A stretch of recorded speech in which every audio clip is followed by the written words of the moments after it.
Hola, buenos días a todos y a todas. Vamos a esperar un minutito más para que se acaben de conectar todos los asistentes y comenzamos.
Bueno, buenos días. Comenzamos una jornada más con el ciclo de webinars para personas emprendedoras, autónomos y pequeñas empresas que ha organizado el Ayuntamiento de A Coruña en coordinación con Vento Abogados Asesores. Así que nada, en primer lugar me presento. Mi nombre es Adriana Antelo y seré la presentadora de este webinar, en el que me acompaña un día más Jorge Vidal Zapatero, jefe del Departamento de Promoción Económica y Comercio, y Antonio Iglesias, socio de Vento Abogados Asesores. Muchas gracias a los dos por asistir. Así que nada, vamos a empezar dándole la palabra a Jorge para que nos explique un poquito pues, de qué va a ir el webinar de hoy y lo introduzca. Así que nada, Jorge, cuando quieras. Buenos días a todas y a todos. Buenos días, Adriana. Buenos días, Antonio. Hoy tenemos un webinar en este ciclo de webinars que estamos haciendo desde el Centro de Empresas de Ceiba Pagallo, y el de hoy va a ser sobre propiedad intelectual, patentes y marcas. Esta es una materia que entramos ya de lleno en materia empresarial y que puede ser fuente de algunas alegrías y también a veces de muchos disgustos.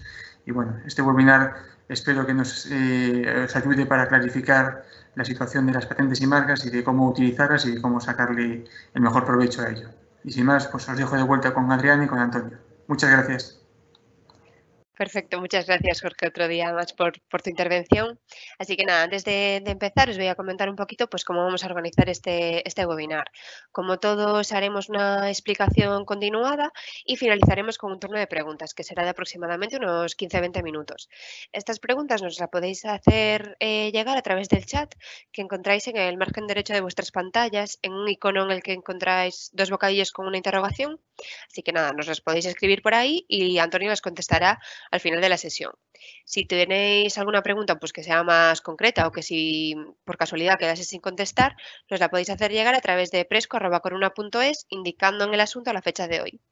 Así que nada, ya comenzamos con el webinar de hoy, no os molesto más y os presento a Antonio Iglesias, el ponente de hoy, que es formador de profesorado en materia de propiedad intelectual y asesor jurídico de entidades de gestión de propiedad intelectual, como por ejemplo la Asociación de Gestión de Propiedad Intelectual de Productores de Música, la Asociación de Artistas, Intérpretes o Ejecutantes y la Sociedad General de Autores y Editores. Así que nada, Antonio, te dejo ya, puedes empezar cuando quieras.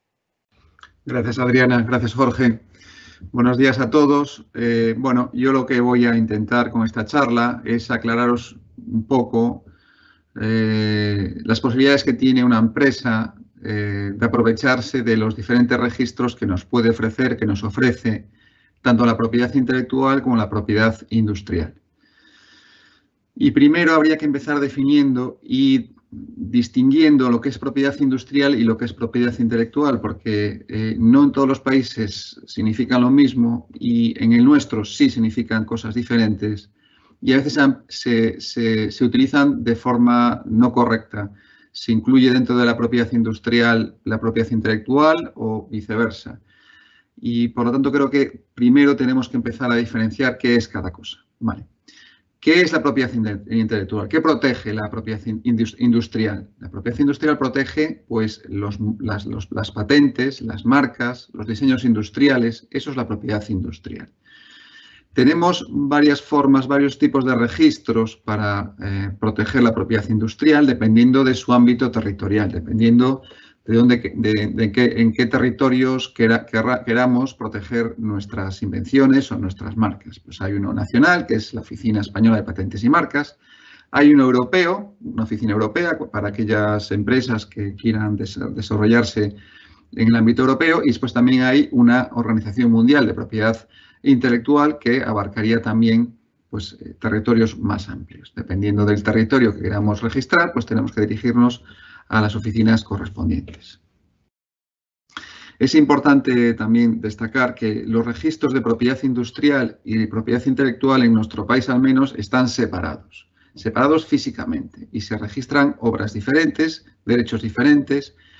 Por ejemplo, en Coruña hay un registro, hay una oficina física de propiedad intelectual que está ubicada en el edificio de los nuevos ministerios, en la tercera planta, y en cambio desde hace ya unos años no tenemos oficina física de propiedad industrial. Antes estaba en Durán Loriga, pero ahora mismo ya no tenemos esa oficina física. Las gestiones que haya que hacer con el registro de propiedad industrial hay que hacerlas bien directamente a través de la página web telemáticamente, o si queremos presentar algo en papel, pues hay que dirigirse a los registros públicos comunes, como por ejemplo ir a la delegación de gobierno. Bien, he pasado las diapositivas.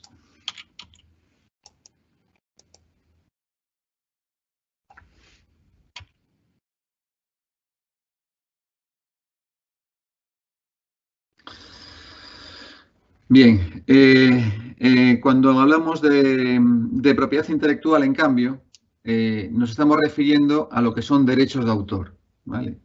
El flash que nos tiene que venir a la cabeza cuando nos refiramos a propiedad intelectual, pues son los autores de un libro, de una canción, de una obra de teatro, de un dibujo. Eso es la propiedad intelectual, ¿vale?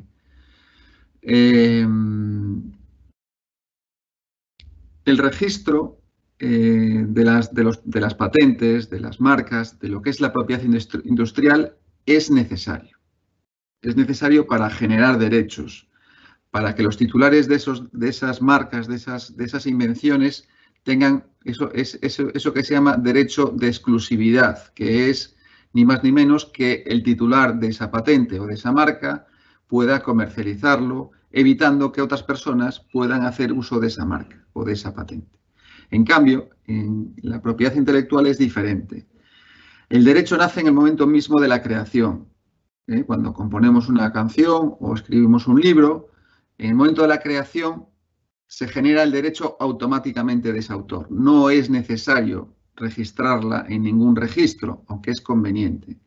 ¿Por qué es conveniente? Porque la persona que aparezca en ese registro va a tener una presunción a su favor de que es el autor, el legítimo autor de esa obra concreta, ¿vale?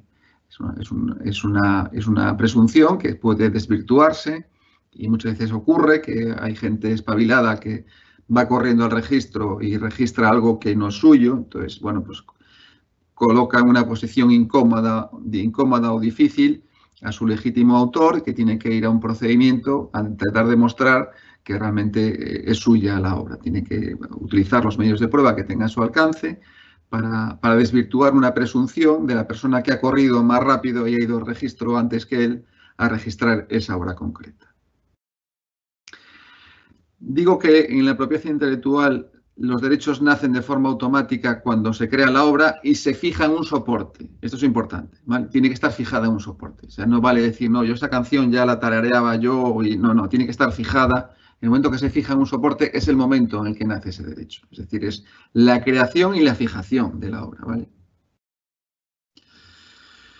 En propiedad intelectual se habla de dos tipos diferentes de derechos. Hay los derechos patrimoniales, que son los derechos económicos, digamos, propiamente, que es la posibilidad de comercializar, de vender una obra, de cederla, de licenciarla, de donarla, que tienen una duración que es hasta 70 años después de la muerte del autor. Bueno, una duración bastante larga. Y después están los derechos morales. Los derechos morales no prescriben jamás, y son de dos tipos. Son el reconocimiento a la paternidad, a la autoría, es decir, siempre, por muchos años que transcurran desde la muerte del autor, siempre hay que reconocerle quién es el autor de esa obra. Y el respeto a la integridad de su obra, es decir, no se puede alterar su obra. Esto sobre este concepto de cómo, hasta dónde se puede alterar una obra para que se entienda que se está respetando su integridad, bueno, pues se podría hacer más que una webinar para tratar este asunto, ¿vale? Pero quedaros con la idea que, por un lado, nunca prescriben y además son irrenunciables, es decir, no se podría renunciar a los derechos morales, que son la autoría, reconocer quién es el autor de la obra, y al respeto a la integridad. Os pongo un ejemplo que el derecho moral sí puede tener una repercusión económica muy grande cuando se altera la integridad de una obra. Sucedió en más de una ocasión, en este caso es un caso concreto, de una película en blanco y negro, que ya habían pasado más de 70 años desde la muerte de sus autores. La obra había pasado a lo que se llama dominio público, ¿vale? Cuando transcurren más de 70 años de la muerte de sus autores, pasan a dominio público, de tal forma que se pueden usar libremente, siempre respetando su integridad y reconociendo su autoría, y a alguien se le ocurrió comercializarla y colorearla. Bueno, o al revés, colorearla y comercializar esa película en blanco y negro, pero en color, ¿vale? Los herederos de esos autores solicitaron en los tribunales una indemnización de daños y perjuicios por haber alterado la obra sin el consentimiento de sus legítimos herederos. Y los condenaron a los que habían hecho esta coloración de la obra y su posterior comercialización, los condenaron a pagar una burrada de dinero. Bueno, un poco es trasladaros que el derecho moral tiene también una repercusión económica, ¿vale? La tiene. ¿A quiénes integran la propiedad intelectual? Lo primero que nos viene a la mente son los autores, pero hay un ámbito mayor de protección, que son los artistas, los intérpretes, los productores tanto de música como de cine y las entidades de radiodifusión, ¿vale? Todo este colectivo, todos estos colectivos están protegidos por las normas de propiedad intelectual. El derecho de autor es como se le llama en España y al derecho continental al derecho que se protege, ¿vale? Pero en Estados Unidos, bueno, no solo Estados Unidos, lo que es el mundo anglosajón, los países de la Commonwealth, se les llama copyright. Es lo mismo, no es lo mismo exactamente, pero es parecido al derecho de autor, ¿vale? Cuando vemos esa C rodeada por un circulito, es el copyright. Esto es el derecho de autor en el mundo anglosajón. ¿Qué requisito tiene que tener una obra para ser registrada? ¿Qué tiene que tener? Pues uno de los requisitos, o el más importante, es que sea original. Estamos hablando de propiedad intelectual, ¿vale? Tiene que ser original, tiene que tener una altura creativa.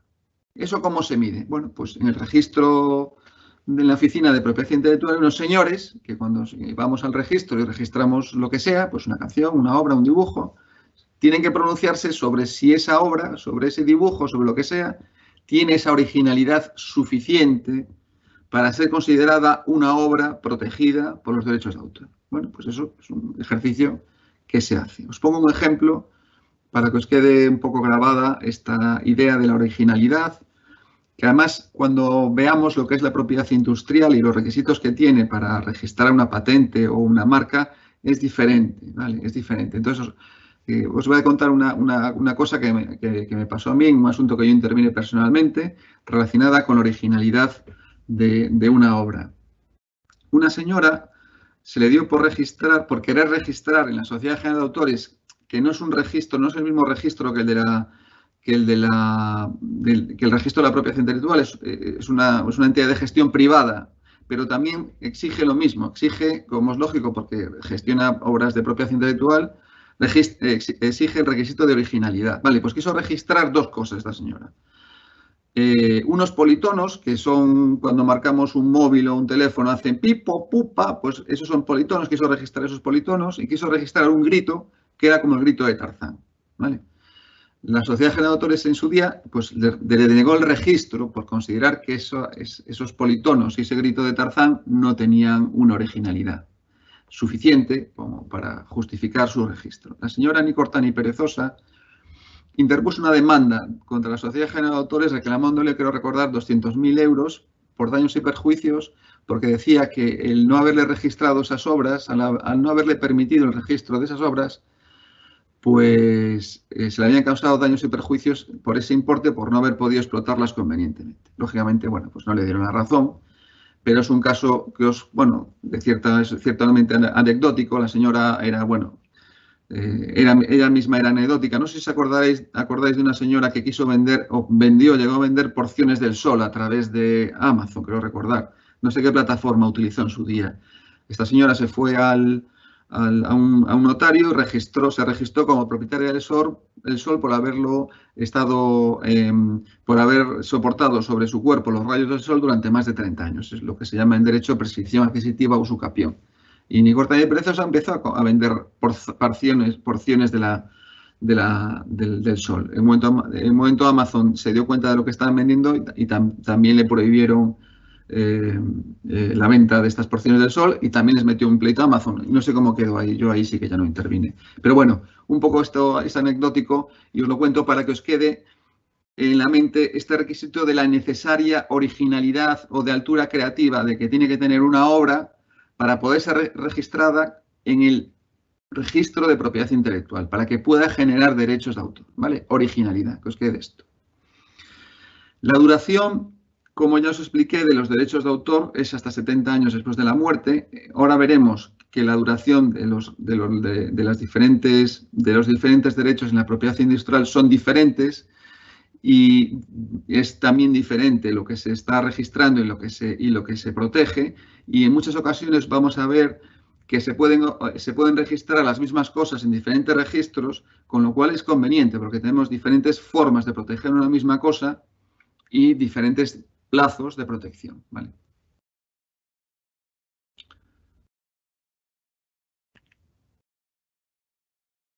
Esta diapositiva ahora, ya nos pasamos a la propiedad industrial, ¿vale? Estas son quizá las 5, hay más propiedades industriales, pero esto quizás sean las 5 más que vamos a ver ahora y más comunes. Las patentes y los modelos de utilidad. Vamos a empezar por las patentes y modelos de utilidad. Hay países que no existe lo que es el modelo de utilidad, se engloba dentro del concepto de patente, ¿vale? Se engloban dentro del concepto de patente. En nuestro país se diferencia lo que es una patente y lo que es un modelo de utilidad. ¿Qué es una patente? Pues una patente es un título que otorga el Estado a quien registra un invento, ¿vale? Y otorgan a su titular un derecho de impedir que otros puedan fabricar, vender o comercializar esa patente. Es temporal porque la patente tiene una duración máxima de 20 años. A partir de esos 20 años,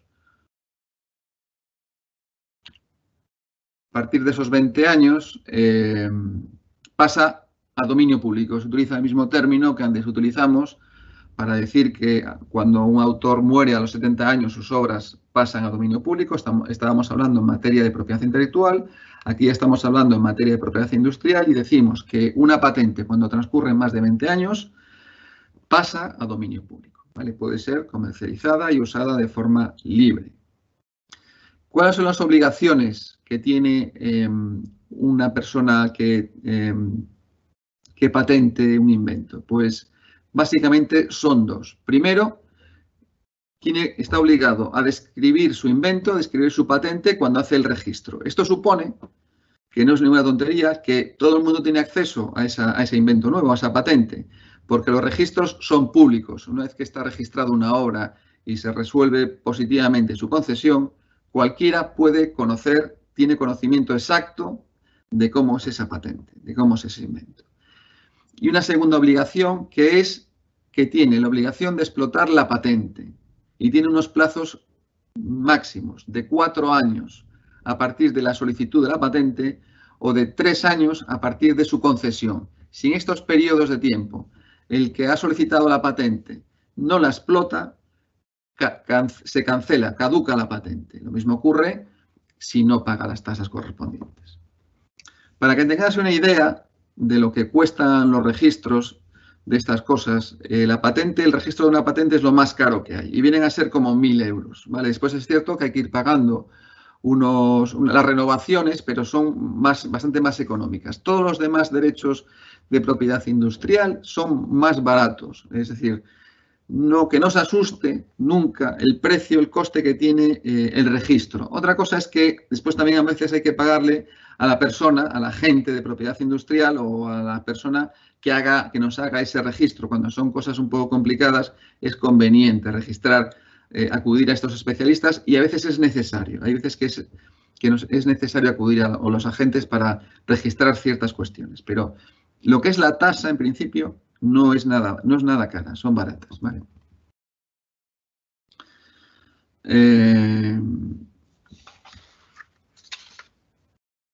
¿Qué requisitos tiene que tener una patente para ser registrada? Pues son 3. Que sea nueva, es decir, que lógicamente que no sea un invento que exista ya. Aquí no es lo mismo que cuando hablábamos de la propiedad intelectual, hablábamos de originalidad. Aquí hablamos de una cosa novedosa, ¿vale? Segundo requisito, que tenga una capacidad inventiva. Esto sí se parece ya más a lo que es la originalidad o la creatividad, ¿vale? Que tenga cierta inventiva. ¿Qué significa esto? Que no sea algo obvio. Es decir, yo supongo que nadie habrá patentado la rueda. Sí, una derivación de la rueda, una rueda lenticular o una rueda con radios para una bicicleta, no sé exactamente. Eso ya serían más modelos de utilidad que patentes, como veremos a continuación. Pero tiene que tener que no sea una obviedad, ¿vale? Y además tiene que tener una aplicación práctica. Es lógico porque si nos exigen que en 3 o 4 años tengamos que ponerla en el mercado y para que no nos caduque, pues tiene que tener una aplicación práctica y en un plazo corto de plazo.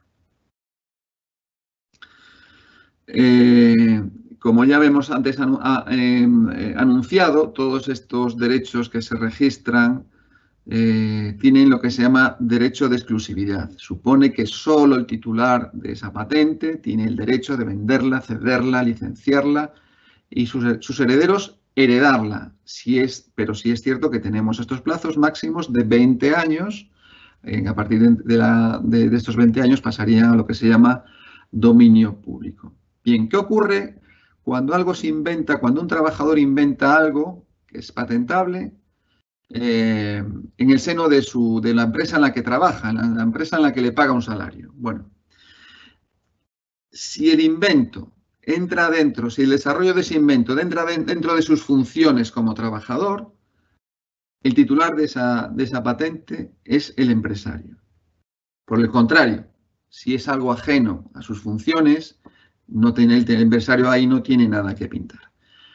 También es cierto que a veces, bueno, pues se pueden establecer cláusulas que alteren este principio de presunción de que cuando un trabajador desarrolla un invento para que entra dentro de las funciones para las que ha sido contratado, pues pasaría a ser titular del empresario. Pueden pactarse cláusulas en el contrato que difieran de este principio. Esta presunción de que pasa al empresario, de que es el titular, incluso se prolonga hasta un año después de terminado el contrato, ¿vale? Si el trabajador tiene que haber utilizado los conocimientos adquiridos durante su trabajo y desarrolla un invento hasta un año después de ser contratado, pues también el empresario podría reclamarlo como suyo, ¿vale? Pues el trabajador en este caso, si no conoce este plazo de un año, pues a lo mejor tiene este problema y si no, pues tiene que dejar pasar un tiempo razonable antes de registrar nada. Y creo que poco más queda aquí ahora. Sí, ¿qué se puede patentar? ¿Qué es patentable? Pues se puede patentar no solo una máquina, un aparato o un producto, un procedimiento o un método de fabricación. También son patentables, ¿vale? Y lo que pongo arriba en rojo es también muy importante. Es decir, la patente pertenece al primero que lo registra. Aquí sí que no hay cuestiones como pasaba en la propiedad intelectual de que con la creación de la obra el autor está protegido y tiene sus derechos. No. Aquí o la registramos o no tenemos derechos. Y como a alguien se le ocurra registrarla porque se le ocurre antes que a ti o te la copia y la registra, tenemos un grave problema, ¿vale? Aquí el que inventa algo tiene que registrarlo, porque si no, no tiene esta protección del derecho de exclusividad, etcétera, etcétera, ¿vale? Es necesario siempre registrar una patente. Bien, pasamos al modelo de utilidad. Ya antes os anuncié que hay países en los que no existe y que el modelo de utilidad se comprende dentro del concepto de patente. En España sí hay diferencias y en otros muchos países también. ¿En qué se diferencia un modelo de utilidad de una patente? Pues básicamente en que un modelo de utilidad son mejoras a aparatos o herramientas ya conocidos. Se desarrolla lo que digamos una patente, un invento previo, ¿vale? Son invenciones mecánicas, por lo general, ¿vale? Tienen que tener las características de utilidad o practicidad. No es una mejora de diseño, no es una mejora estética, ¿vale? Para eso tendremos los signos que veremos a continuación, ¿vale? Los diseños o signos que veremos a continuación. El modelo de utilidad requiere una mejora técnica, práctica, útil, ¿vale? Os voy a poner ejemplos que os va a aclarar esta diferencia con las patentes. La fregona, ¿vale? Existía el mocho y vino un español y le puso un palo, ¿vale? Eso es un modelo de utilidad. El chupachú, había un caramelo, alguien le puso un palo y inventó el chupachú. Una vez un monologuista yo le oía comentar que los españoles éramos especialistas en inventar cosas con palos, ¿vale? Porque también creo que el futbolín es un invento español. Pues estaríamos también hablando de otro invento que al que se le ponen un palo en los muñecos para jugar. Bueno, pues esos son modelos de utilidad. Más ejemplos. Aperturas de tetabricks diferentes, de cartones, o aperturas de latas de refrescos, o un cortacésped al que se diseña de tal forma que llega a la esquina del jardín del césped y con ese nuevo diseño permite que se corte ese césped que está en la esquina. Insisto, es la cuestión práctica, no el diseño, ¿vale? El diseño, estaríamos hablando ya de otra propiedad, de otros derechos. Aquí tiene que tener una utilidad práctica. Entonces aquí no es tanto el nuevo diseño, no sería tanto el nuevo diseño de la cortadora de césped, sino la utilidad de que llega a la esquina del jardín con más facilidad que una cortacésped que tenga un diseño clásico. Un simple teclado del ordenador, pues un simple teclado del ordenador ergonómico, eso fue un modelo de utilidad en su día, o un nuevo teclado de un ordenador que incorpore la función inalámbrica. Bueno, pues son mejoras, son pequeñas mejoras a las patentes o inventos ya creados que a su vez también tienen derechos, ¿vale? Tienen derechos, son de más corta duración que las patentes, son hasta 10 años, las patentes son hasta 20, pero tienen todos estos derechos de exclusividad, como tienen las patentes, es decir, solo el que es titular puede venderlo y negociarlo y comercializarlo. A su vez puede evitar que otros intenten usarlo y comercializarlo y tiene este tiempo máximo de hasta 10 años.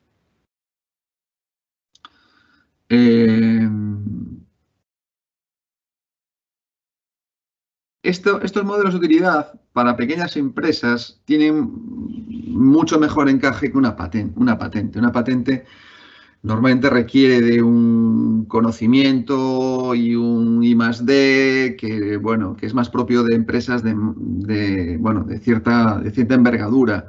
Como podemos ver con los ejemplos que hemos dado, un modelo de utilidad está casi al alcance de cualquiera, ¿vale? Es cuestión de que a alguien se le ocurra una idea y registrarla. El modelo de utilidad no tiene, y es muy barata, no recuerdo ahora mismo, pero a lo mejor 100 o 200 euros es lo que vale el registro de un modelo de utilidad. Está al alcance de pequeñas, de cualquiera, de una persona física que se le ocurra una idea, de una nueva apertura de una aceitera, de una nueva asa de una maleta.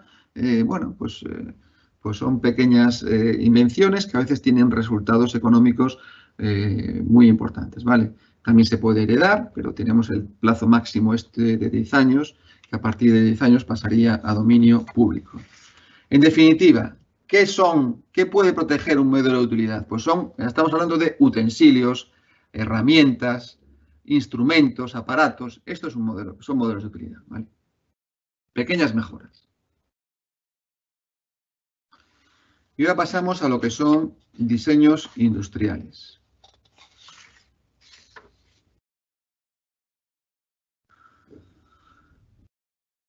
Bien, el diseño industrial, pues es la apariencia que le damos a un producto, ¿vale? La apariencia exterior, la apariencia visible, digamos. ¿Qué características?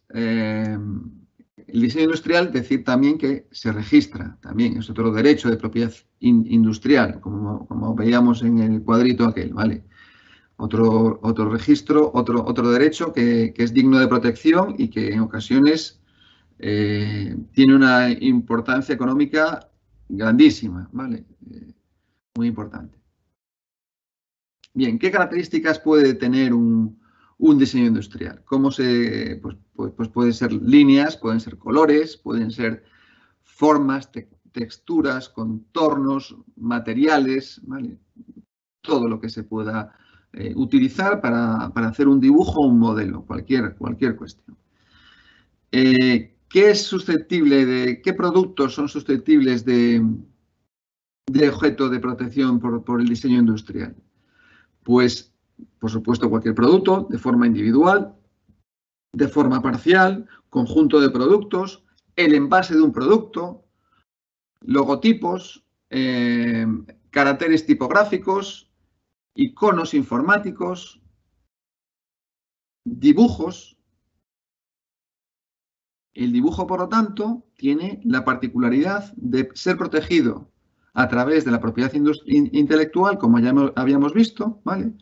Y como propiedad industrial, cuando está afectando a la apariencia de un producto que queramos registrar esa apariencia, ¿vale? Tiene dos posibles registros con diferentes derechos, diferentes protecciones y diferentes duraciones de protecciones.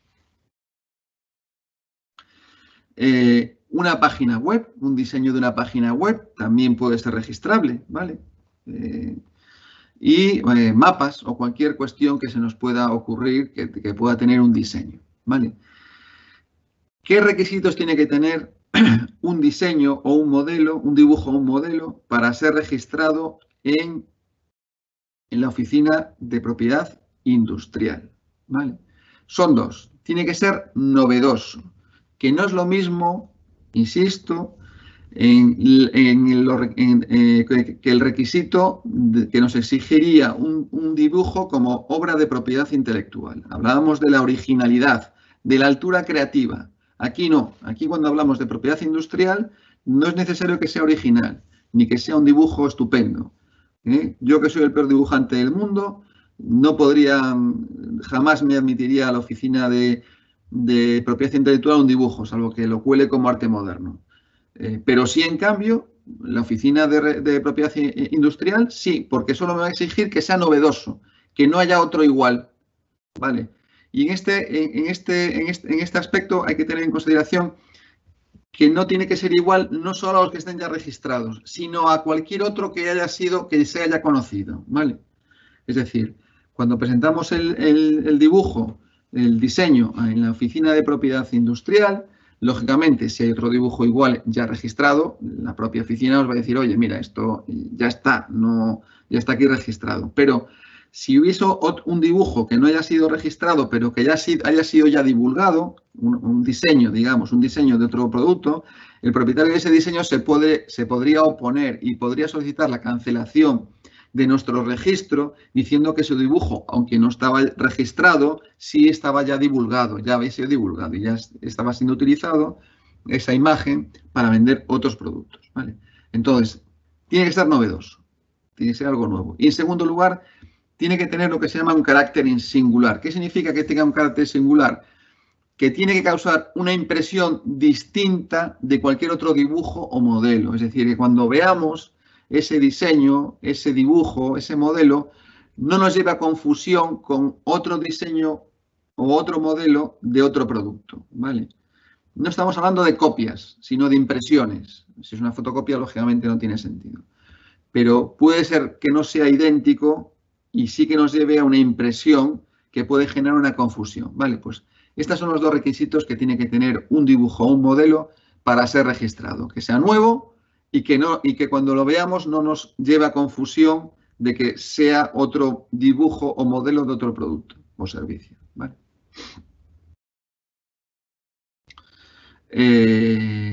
Como ocurría en el resto de los derechos de propiedad industrial, pues a los titulares de un dibujo o modelo registrado tienen estos derechos exclusivos, que solo ellos pueden comercializarlo, que pueden evitar que cualquier otro lo haga, y tiene una duración de hasta 25 años. Bueno, decir cosas obvias como que los dibujos o modelos no pueden contravenir el orden público ni algunas costumbres. ¿Vale? En ese caso, si la oficina de propiedad industrial entendiese que un dibujo o un modelo contraviene en las buenas costumbres y demás, pues podrían denegarlo. ¿Vale? Y ahora entramos en lo que son marcas y nombres comerciales. ¿Vale? Bien, la marca. La marca lo que hace es diferenciar los productos y servicios de una empresa respecto a los productos y servicios de sus competidores.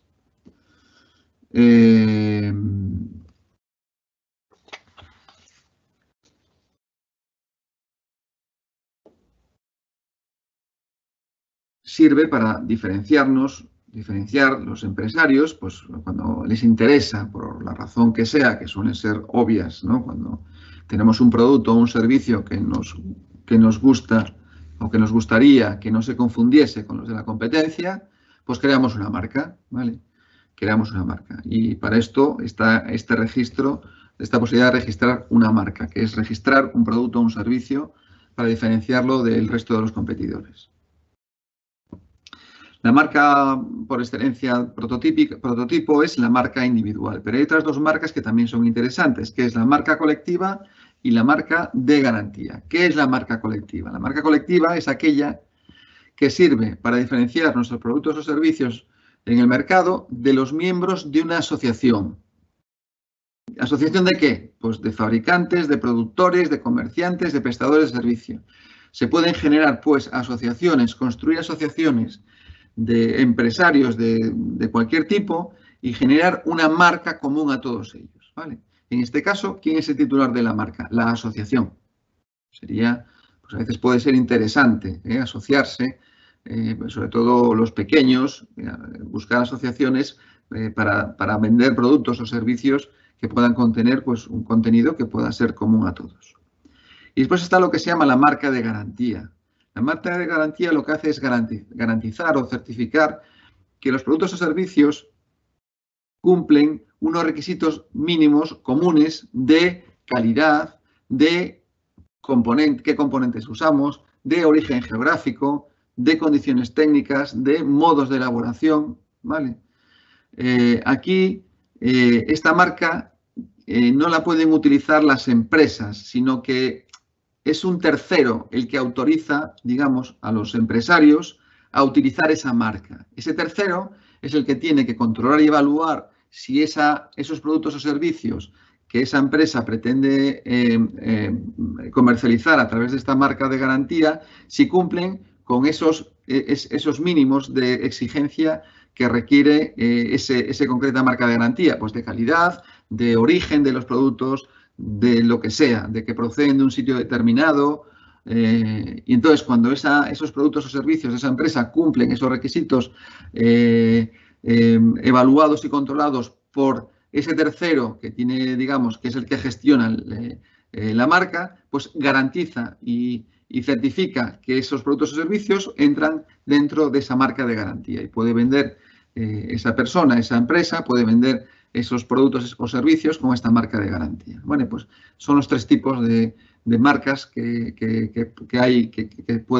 a las que tenemos acceso. La marca individual, la marca colectiva, que es para asociaciones de cualquier tipo, de empresarios, de productores, de comerciantes, de lo que sea, y esta marca de garantía, que es un tercero, el que valida que nuestros productos o servicios cumplen una serie de condiciones o requisitos que posibilitan que se puedan vender con esa marca de garantía.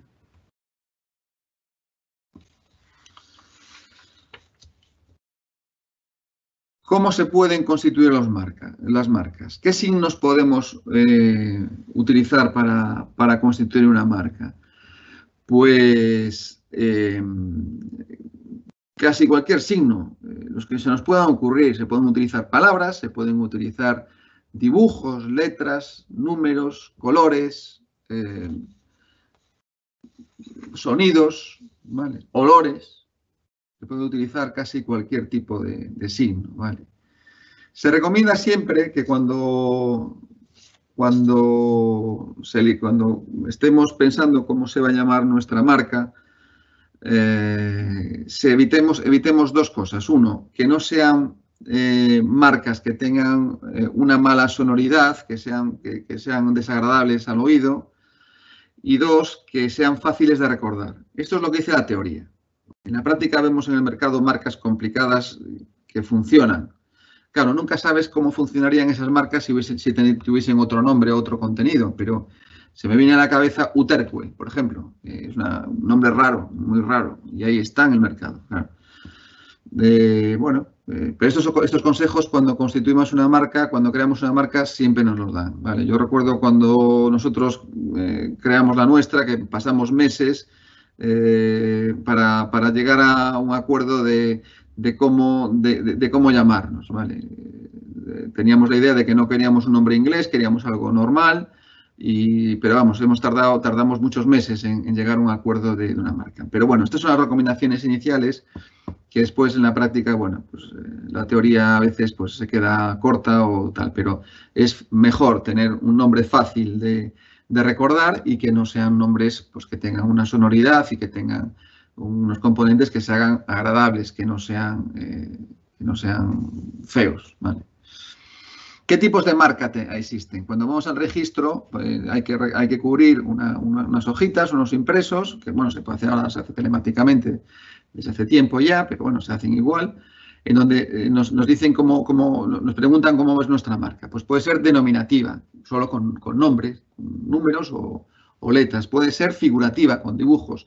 Puede ser mixta, pueden tener números, puede tener letras, puede tener dibujos. Puede ser tridimensional, puede ser solo de color, ¿vale? Un trazo de color con una forma o dos colores o los que queramos tener, eso vale como marca. Puede ser sonora, puede ser en movimiento, puede ser una imagen en movimiento. Es más, puede ser multimedia, puede tener imagen en movimiento y sonido. Puede ser incluso un holograma, puede ser casi cualquier cosa que se nos pueda ocurrir, ¿vale? Y que nos acepte la Oficina de Registro de Propiedad Industrial.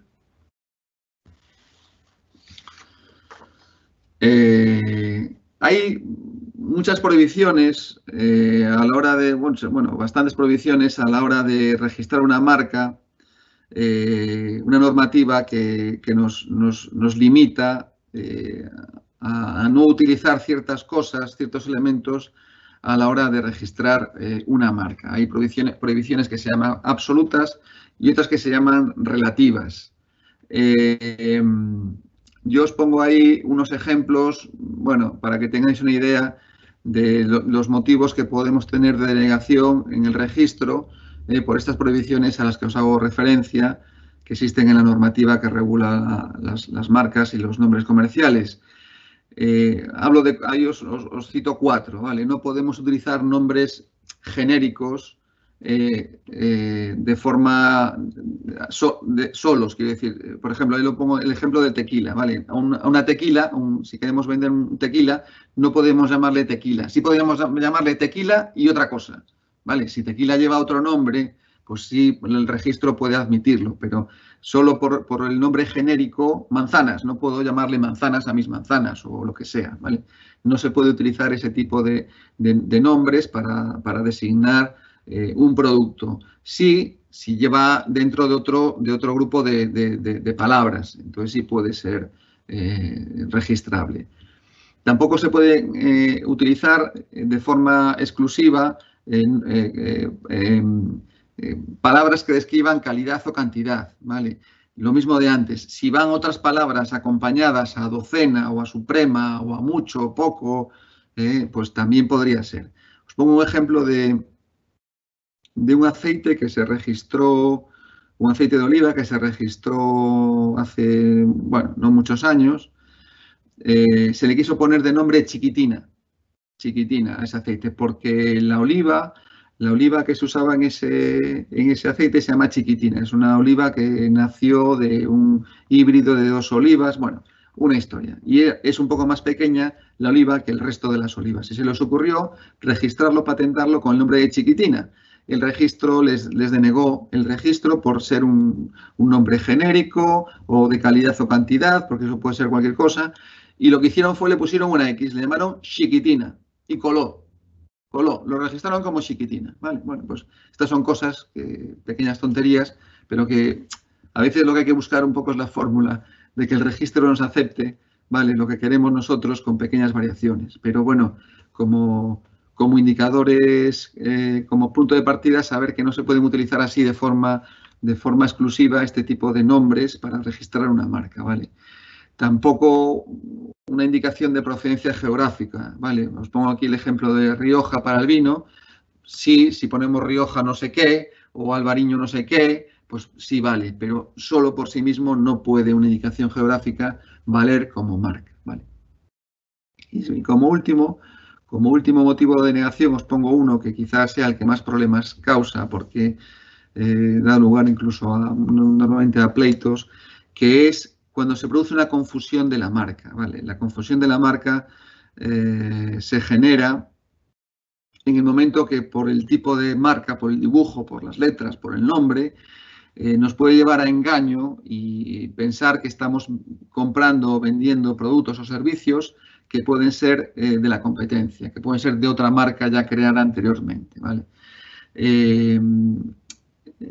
Se produce con mucha frecuencia, sobre todo con las denominaciones, porque el número de marcas registradas es tan grande que cuando metamos una palabra, hay unos buscadores en el registro de propiedad industrial para saber si esa marca existe o no antes, si está ya registrada o no. Metemos la palabra y van a salir un montón de marcas que tienen esa palabra o que tienen, no solo esa palabra, sino dentro de sus diferentes denominaciones aparece esa palabra. Entonces, es bastante frecuente que pueda surgir conflictos relacionados con la confusión. Entonces, ahí lo que hay que analizar es cómo es de parecido o cómo puede ser de confuso, ¿vale? Para que realmente se dé este problema de confusión. Si realmente se da la confusión, pues también nos van a denegar ese registro. Y muchas veces, pues se llega incluso a los tribunales, porque claro, estas cuestiones son de libre apreciación. Y una persona puede pensar que se puede confundir y que pueden confundir y otra persona puede decir que no. Es importante también en estos casos, por ejemplo, determinar cuestiones como en qué territorio se están vendiendo esos productos o servicios, es decir, si realmente son competidores o no en ese mercado, porque la confusión tiene que producirse, lo que tiene es que causar un perjuicio, ¿no? Si pues estamos hablando de diferentes territorios, o sobre todo, si son diferentes productos o servicios, pues ya no tendría sentido, no hay confusión, ¿vale? Pero si estamos vendiendo más o menos lo mismo, ¿vale? Y se utilizan unas letras parecidas, un nombre parecido, un dibujo parecido, etcétera, etcétera, pues entonces puede haber este problema que se da con más frecuencia de la que creemos, de que podemos confundir nuestros productos o servicios con los de otros competidores, ¿vale? ¿Qué duración tiene una marca? Pues tiene una duración ilimitada en el tiempo. Vale. Esto no prescribe nunca, hay que ir renovándola cada 10 años. Es muy barato registrar una marca, vale para un solo servicio o producto son 100 y pico euros. Si son para varios productos o servicios, pues se va sumando, pero son tasas muy reducidas que en las renovaciones pues hay que ir renovando con cantidades más bajas cada cierto tiempo y son ilimitadas. Una marca no prescribe nunca, jamás. Y una vez más, pues es necesario su registro, muy conveniente y también genera ese derecho exclusivo a sus titulares de lo que hablábamos antes, de que solo nosotros podemos utilizarla y nadie puede utilizarla, ¿vale? Nadie que venda los mismos productos o servicios, ¿vale? Vemos, como veíamos, en una marca puede estar compuesta de letras, números, dibujos, bueno, de muchas cosas, ¿vale? Pues estamos viendo que un dibujo puede tener una aplicación varias aplicaciones. Puede ser registrado en el registro de la propiedad intelectual como obra de un derecho de autor. En este caso, se le va a exigir esa altura creativa, esa dosis de originalidad, y tiene una protección de hasta 70 años después de la muerte del autor. Se puede registrar como diseño, como dibujo, ¿vale?, de un producto, en cuyo caso se va a exigir no la originalidad, sino la novedad, ¿vale?, que sea novedoso. Y se puede registrar como parte de una marca, en cuyo caso es imprescriptible ese logotipo, sería imprescriptible. También podría registrarse ese mismo dibujo, ¿vale? Tendría tres aspectos diferentes, tres formas diferentes de proteger lo mismo, ¿vale?, con diferentes protecciones, diferentes derechos y diferentes duraciones de su protección, ¿vale? El nombre comercial viene a ser lo mismo que los productos, solo que en este caso lo que distinguimos no son productos, son empresas, ¿vale? El nombre comercial es el nombre que le damos a una empresa para que la conozca al público. Hay que diferenciarlo de lo que es la denominación social, que a veces es coincidente, a veces el nombre que se le da a la empresa en el registro mercantil, que es el que nos proporciona la denominación social, a veces es coincidente con el nombre comercial y otras veces no. La denominación social es el nombre con el que esa empresa va a operar con la administración pública, o cuando somos sujetos de derechos y obligaciones con los demás. Es decir, cuando alguien nos reclama, bien la administración o bien un titular, lo que va a reclamar es a la denominación social, a la SL, o a la persona física, si somos autónomos y no tenemos constituida una sociedad limitada, una sociedad civil, lo que sea, una sociedad anónima. En cambio, el nombre comercial es el nombre que comercialmente se utiliza. Tenemos el caso, por ejemplo, Inditex y Zara, ¿vale? Pues Inditex hace ya bastantes años se conoce, pero antes se conocía por Zara el nombre comercial, ¿vale? Bueno, pues tenemos esa dualidad de nombre comercial y de denominación social, que a veces se da y a veces no se da, ¿vale? Al igual que la marca comercial, el nombre comercial es indefinido, es ilimitado en el tiempo, jamás prescribe, ¿vale? Siempre que se use, ¿vale? Tanto las marcas como los nombres comerciales hay que usarlos. En el momento que dejan de explotarse, también caducarían, ¿vale? Y por último os pongo un ejemplo de un teléfono móvil, ¿vale?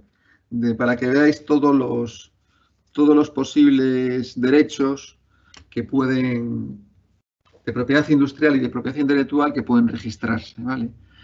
Las marcas, empezamos por las marcas, pues la marca, pues cada compañía tiene sus marcas y no solo se registra la marca de la compañía, sino lo que es el producto, ¿vale? Lo que es el terminal. Cada terminal tiene, pues eso, sus diferentes marcas que son registrables como producto para diferenciarlos del mercado. Y otra cosa que puede ser registrada como marca son los tonos de inicio. ¿Por qué? Porque lo que vimos en las marcas se puede registrar letras, dibujos, números, sonido, olor, ¿vale? Todo registrable como marca. Entonces, bueno, podría entrar dentro de la marca el tono de inicio, ¿vale? De esa empresa, de ese teléfono móvil en concreto. En cuanto a patentes, las patentes, vamos a ver, una cosa importante. Los derechos de autor tienen lo que es la propiedad intelectual, son registrables los programas de ordenador. No, en cambio, un software, en principio, no es registrable como patente, como propiedad industrial. Solo es registrable como propiedad industrial cuando esa patente tiene una aplicación práctica, tiene una mejora práctica. Por ejemplo, un software que mejore el rendimiento de la memoria de un ordenador o de un móvil. El móvil no deja de ser un pequeño ordenador, ¿vale?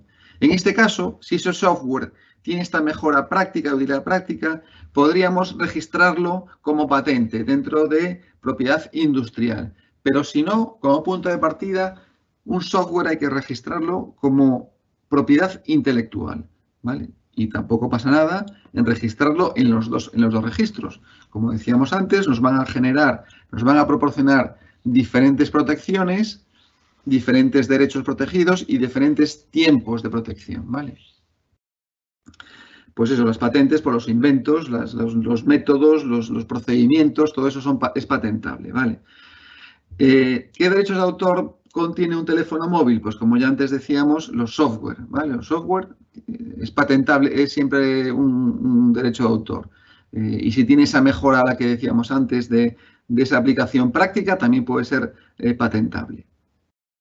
Los manuales, un manual de un juego, de un juego tiene derechos de propiedad intelectual, tiene derechos de autor. Y por supuesto los tonos, pero tonos que tengan esa dosis de originalidad, ¿vale? Antes os ponía el ejemplo de la señora esta que quiso registrar estos politonos que eran notas musicales, ¿vale? Poco menos. Eso no es registrable, no tenía ninguna originalidad, ninguna novedad, no era registrable por ningún lado, ni como propiedad intelectual, ni como propiedad industrial. Ahora bien, si es un tono que es una melodía, pues claro, pues ya está. Si esa melodía requiere, normalmente se utilizan ya melodías de música conocida, en cuyo caso pues habría que recurrir, lógicamente, a los legítimos titulares de esas melodías o tal para pedirles autorización y a su vez pues pagarles lo que consideren, lo que las partes lleguen a un acuerdo para utilizarlos como tonos de llamada, o como tonos de inicio, o como melodías de despertarnos o como queramos llamarle, pero son derechos de autor, lógicamente, ¿vale? Y las imágenes que pueda tener los dibujos, ¿vale? Los dibujos, el creador de un dibujo, si tiene esa dosis de originalidad de la que hablábamos antes, de altura creativa, puede tener esa aplicación como derecho de autor y puede tener también esa posibilidad de registrarlo como propiedad industrial, ¿vale? Que pasaría a formar parte, en este caso, de los dibujos y modelos, que como antes decíamos, el diseño de algo no solo es un dibujo, sino es la forma de cómo están dispuestos la pantalla, de si está arriba, si está abajo, si se abre, si se cierra, si los botones cómo son, si tienen salientes, si no lo tienen. Bueno, pues todo eso son dibujos y modelos. Estamos hablando de diseño que puede ser registrable como diseño industrial, ¿vale? Y por último, los secretos comerciales, que bueno, como su propio nombre indica, suelen ser secretos, porque en el momento que registramos cualquier cosa en el registro de propiedad intelectual o industrial, se hace público, es decir, son registros públicos y cualquiera tiene acceso a los mismos. En el momento que registramos algo, queda abierto ese conocimiento, ese diseño a los demás, de tal forma que dejaría de ser un secreto. ¿Cómo se protegen los secretos comerciales? Pues a través de los contratos de confidencialidad, ¿vale? Y también a través de los contratos de trabajo. Los contratos de trabajo se incluyen fórmulas, cláusulas, clausulados de obligación de mantener en secreto ciertos conocimientos. Normalmente se utilizan las cláusulas de no competencia que incluso se pueden extender hasta 2 años después de la resolución de un contrato, para que estas cláusulas sean válidas. Tienen que llevar aparejadas una compensación económica al trabajador, ¿vale? La ley habla de compensación proporcional. ¿Qué es proporcional? Bueno, eso vamos a dejarlo porque no es momento de hablar de lo que es proporcional o no, pero en un contrato de trabajo o en cualquier cláusula que nos obligue a mantener ciertos de no competencia postcontractual y demás, para que sea válida tiene que tener una compensación económica al trabajador, ¿vale? Un ejemplo claro de secreto comercial, pues la fórmula de la Coca-Cola. Lógicamente, la fórmula de la Coca-Cola nunca la vamos a saber, porque al momento que la sepamos, pues se acaba el secreto, el negocio de la Coca-Cola, ¿vale? Bueno, esto es un poco lo que yo os venía a contar y yo, si tenéis alguna pregunta ahora, pues encantado de contestaros. Muy bien, Antonio, te voy a ir leyendo las preguntas que están realizando por el chat. Vale. En primer lugar te dice, hola, me gustaría saber qué requisitos debería cumplir el registro de un libro. Muchas gracias. Bien, un libro tendría que ir lógicamente, en principio, si es una obra intelectual, si es una novela, un poema, tendría que ir al registro de propiedad intelectual. A su vez, el autor de un libro debería de registrarlo en la entidad de gestión que gestiona esos tipos de derechos, que es CEDRO. Porque CEDRO es la entidad de gestión que gestiona los derechos de comunicación, de copia privada, que se llama. Es decir, el autor de ese libro podría obtener, además de la venta directa del libro, podría obtener una serie de rendimientos que debería de gestionarle esa entidad de gestión. A su vez, si ese libro contiene algo que sea registrable en propiedad industrial, como por ejemplo, si es un manual de un juego, un manual de un ordenador o de cualquier cosa, también sería susceptible de ser registrado como un derecho de propiedad industrial. Esto, bueno, son los pasos que podría dar alguien que escribe un libro dependiendo del contenido del libro, ¿vale? Muy bien. Luego también te preguntan, cuando un artista y una discográfica firman un contrato por la salida de un disco, ¿qué es lo que obtiene la discográfica? ¿Los derechos de autor y los pierde el artista o obtiene el derecho de explotar ese disco de una parte de los ingresos generados? Vamos a ver, lo normal es que cuando un autor firma un contrato con una discográfica, lo que hacen es un reparto de beneficios, ¿vale? Llegan a un acuerdo de que por la venta de cada disco, pues el autor se lleva, pues yo qué sé, un 40, un 50, lo que sea, un tanto por ciento de la venta de ese disco. Eso es lo que habitualmente pactan. Depende también de lo que pacten, ya no solo en el precio, sino en la explotación. ¿Qué es lo que cede? ¿Cuánto cede? Si cede de forma exclusiva, si la discográfica, si a su vez él puede negociar con otras personas o puede tener otro tipo de comercialización al margen. Es decir, hay muchos aspectos en un contrato, dependiendo de lo que se quiera ceder, a la hora de redactar el clausulado de lo que las partes acuerden, dependiendo de lo que se esté cediendo, se te van a pagar más o menos y dependiendo también de la importancia de ese autor en concreto. Pero básicamente lo que hacen es repartir beneficios en función del número de unidades vendidas. Repito, la autoría, lo que es la autoría nunca se puede vender, son derechos irrenunciables. La discográfica siempre va a tener la obligación de decir quién es el autor de esa obra. Jamás, por mucho clausulado que contenga ese contrato de renuncia a ese derecho, nunca se puede renunciar. Son cláusulas nulas. Siempre hay que respetar la autoría, siempre.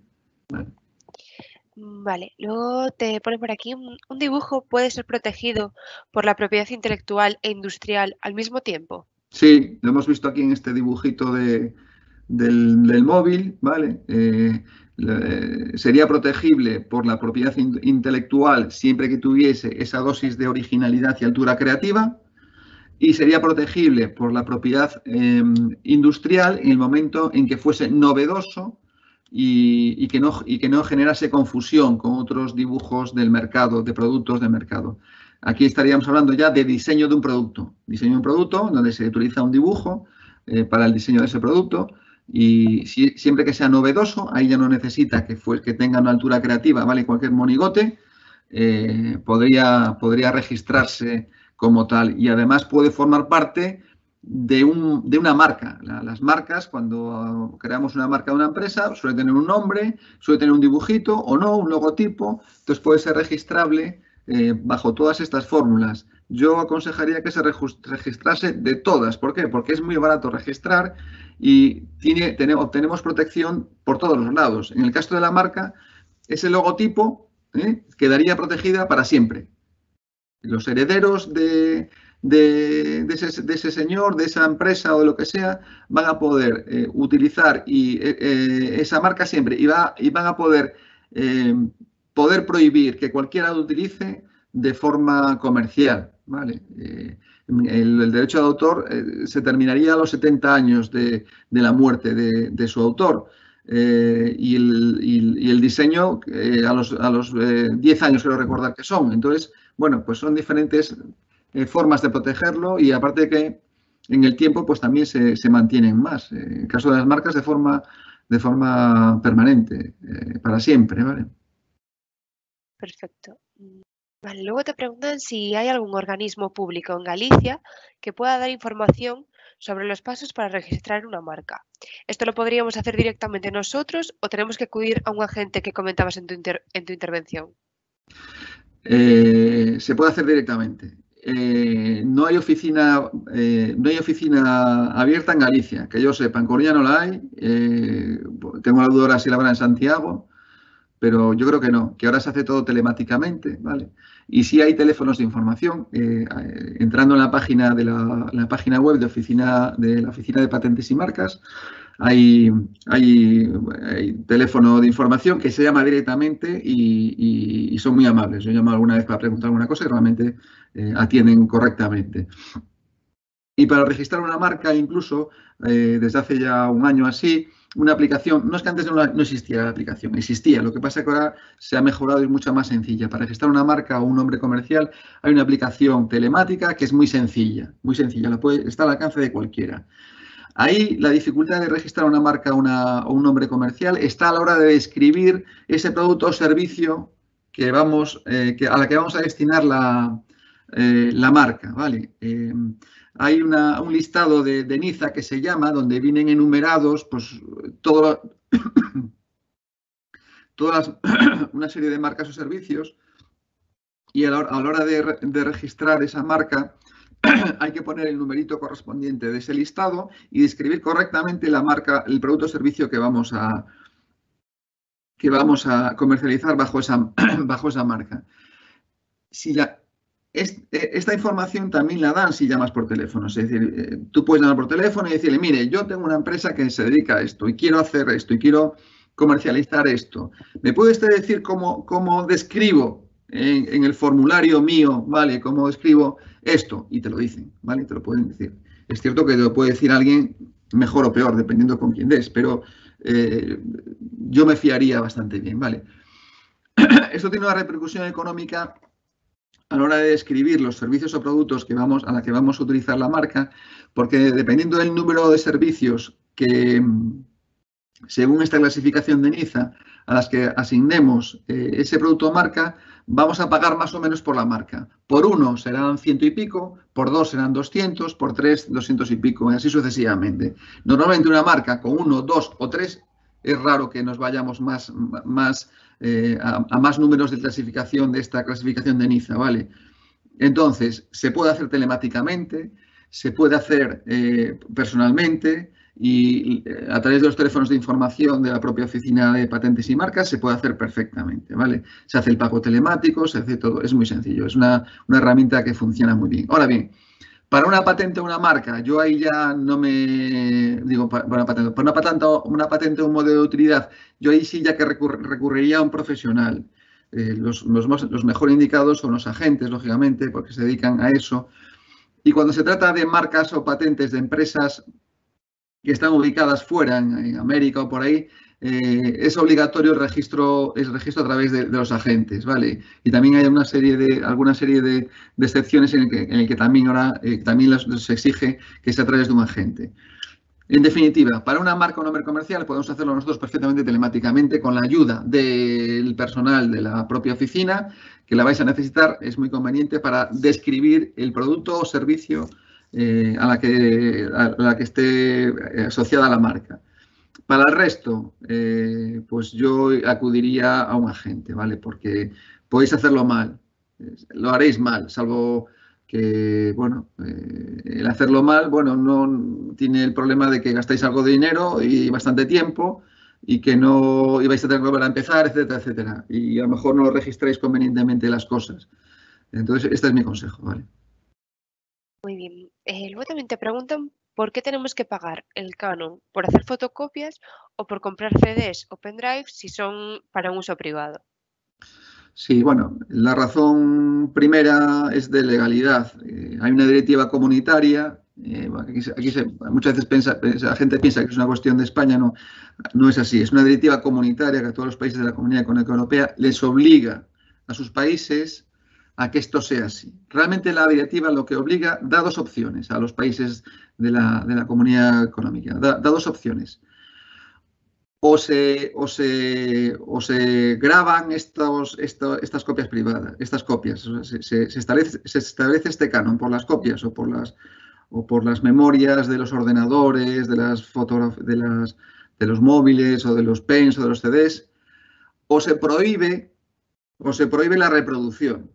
En Inglaterra, por ejemplo, es de los pocos países que habían optado por el segundo sistema, es decir, no cobraban por hacer fotocopias ni por comprar un CD, ¿vale? Pero estaba prohibido la reproducción, hasta tal punto que estaba incluido en el Código Penal cualquier práctica de este tipo. Era un delito, ¿vale?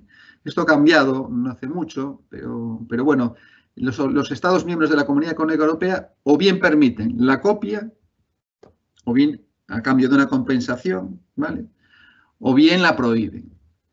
¿Cuál es el origen de esto? El origen de esto está que cuando se inventaron los cassettes, ¿vale? Cuando todavía el mundo era analógico, no era digital. De siempre se consideró el derecho de autor como un derecho exclusivo de los autores a que solo se puede reproducir su obra si ellos lo consienten. Parece un derecho lógico. Es decir, yo hago un libro y lo reproduzco, yo dejo que lo copien si a mí me da la gana, ¿vale? Y lo mismo si hago una canción o lo que sea.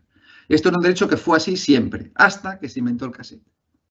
¿Vale? Las normativas que recogían los derechos de autor se prohibía cualquier reproducción.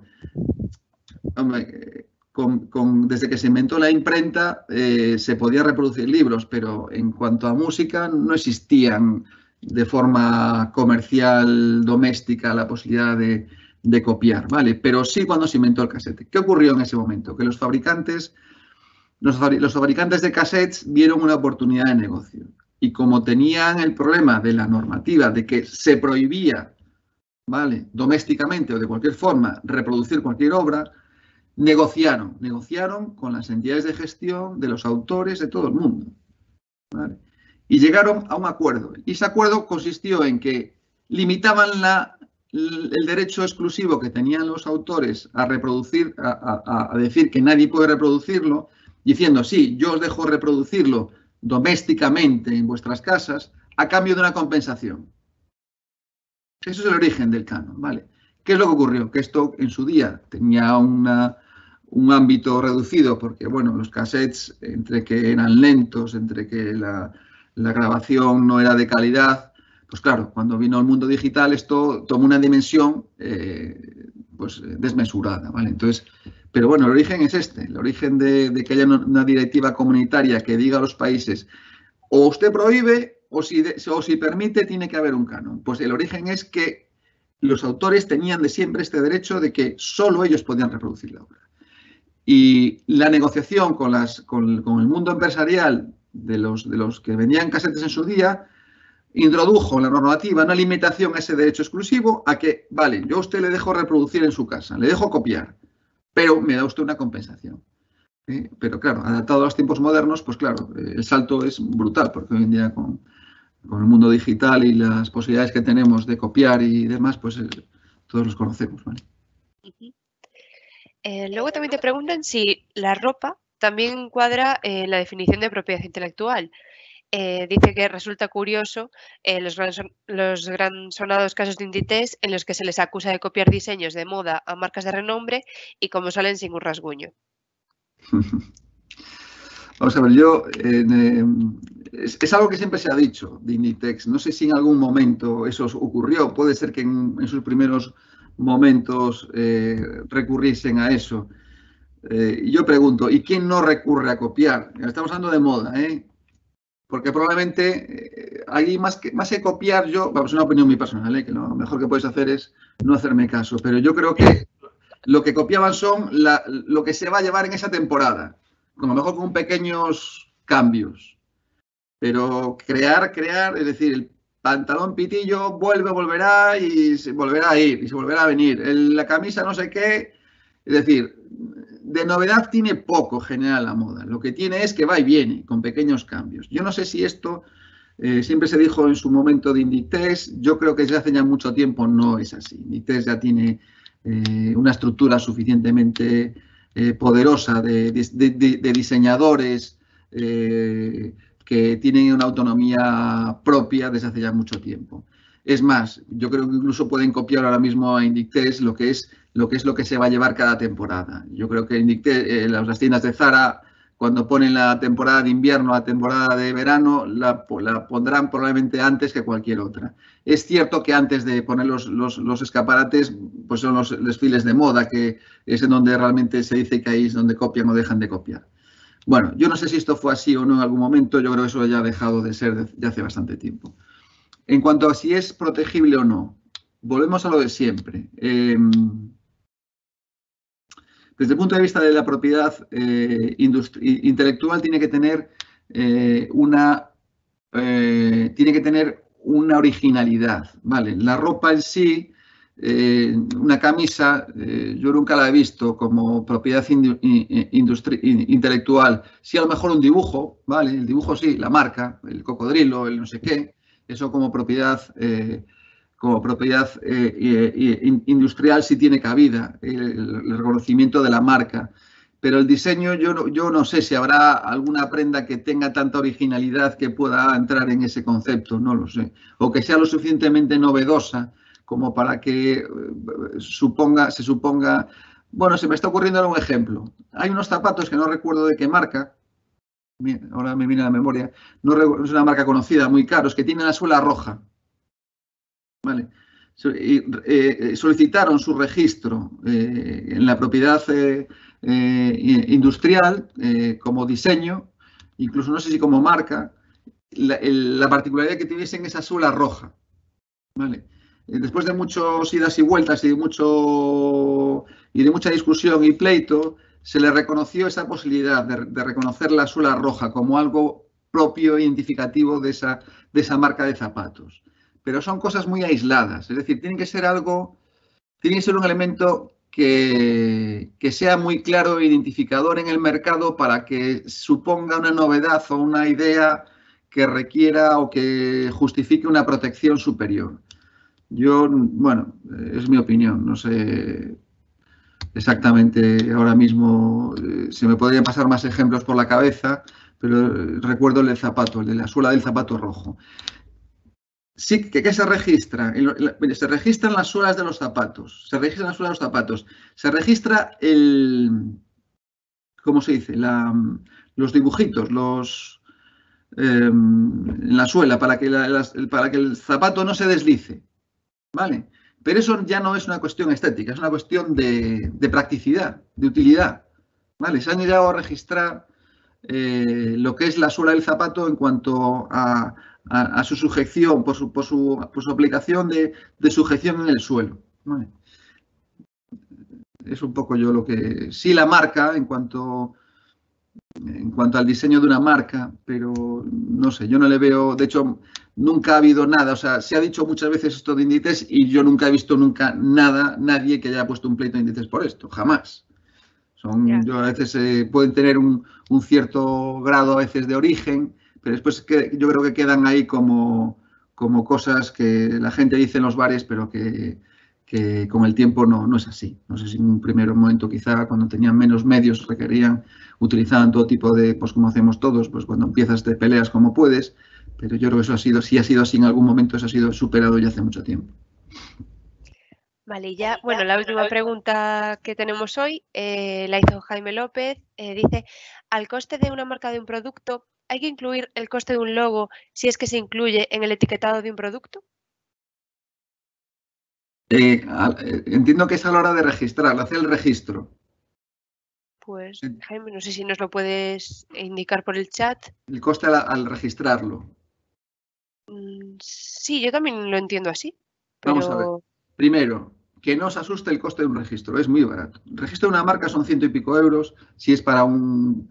hay una clasificación de NIZA que se llama, que antes os hacía referencia a ella, que va clasificando por números para qué productos o servicios pues es esa marca, ¿vale? Para una sola una sola clasificación de NIZA, que engloba bastantes cosas, ¿vale? Son 100 y pico euros, pocos picos. Si utilizamos dos, son en la suma de los dos, 200. Y si son tres, que no es raro ya que haya tres, son 200 y pico euros, ¿vale? Eso para empezar, es barato registrar una marca, muy barato. Y da lo mismo, el registro cuesta lo mismo, si es solo denominativo o si es figurativo o si es figurativo y denominativo, vale lo mismo. Lo que marca el precio de la marca, del registro de la marca, es el número de clasificaciones de NIZA que vamos a utilizar en la descripción del producto, ¿vale? Por una son 120, por dos son 200, por tres son 260, ¿vale? Entonces, no importa cómo sea el logotipo ni la marca, si solo es un nombre o tiene un dibujo aparejado. Eso no influye a la hora de tasar, de lo que son las tasas administrativas de la oficina, ¿vale? Perfecto. Pues bueno, pues lo vamos a dejar aquí ya, si te parece bien, Antonio. Vale, pues nada. Uy, disculpad, que se me fue el escritorio. Nada, deciros que, bueno, muchas gracias a todos por asistir un día más. Gracias a Antonio y a Jorge por estar también conmigo hoy aquí. Y nada, recordaros que si alguna pregunta os ha quedado, pues nos ha quedado clara o tenéis algún detalle más concreto, nos lo podéis hacer llegar a través del email que estáis viendo en pantalla. Y nada, también deciros que vais a tener las grabaciones de los webinars, las preguntas y también el calendario de los próximos en la página web del Ayuntamiento, que también la estáis viendo en pantalla si no me equivoco. Y nada más, os invito a asistir el lunes con Alberto Vázquez a un webinar en el que desgranaremos las medidas tributarias y económicas derivadas de la crisis del COVID-19. Y nada más por mi parte, así que nada, nos vemos el lunes. Hasta luego. Adiós, hasta luego.